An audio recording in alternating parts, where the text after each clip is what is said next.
Des Noirs étaient trop riches. Alors ils les ont tués. Messieurs, dames, asseyez-vous. Aujourd'hui, on va imaginer.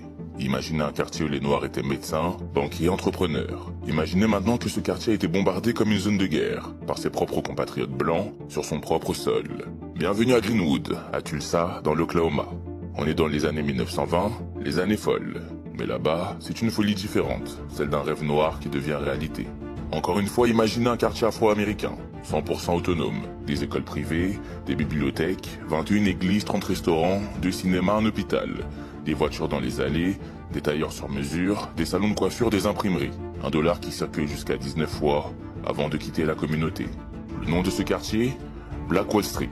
Pas un surnom donné par la presse noire, mais plutôt un nom donné par ceux qui n'endormaient pas la nuit. Parce que quand un peuple que tu voulais voir ramper se met à construire, forcément tu paniques.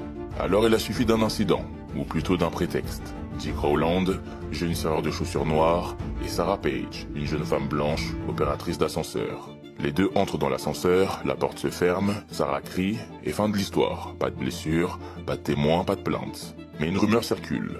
Il l'aurait agressée. Et cette rumeur va faire ce que les lois n'ont jamais su faire, déchaîner toute la ville. Le 31 mai 1921, une foule blanche se rassemble devant le tribunal pour lyncher Dick Rowland. Des Noirs, anciens soldats de la Grande Guerre, viennent pour l'empêcher. Ils sont armés, les Blancs aussi, un coup part, et Tulsa prend feu. Ce n'est pas une émeute, c'est une invasion. Des milliers de Blancs, armés jusqu'aux dents, traversent les rues de Greenwood. Ils pillent les commerces, incendient les maisons, et ils tirent sur tout ce qui bouge. Des femmes, des enfants, des vieillards. Tout le monde devient une cible. Et comme si les fusils ne suffisaient pas, ils prennent des avions. Oui, vous avez bien entendu, des avions privés. Et ils jettent des bombes artisanales sur les toits. Parce que tuer à pied, c'est lent, et que pour effacer un rêve, il faut de la hauteur.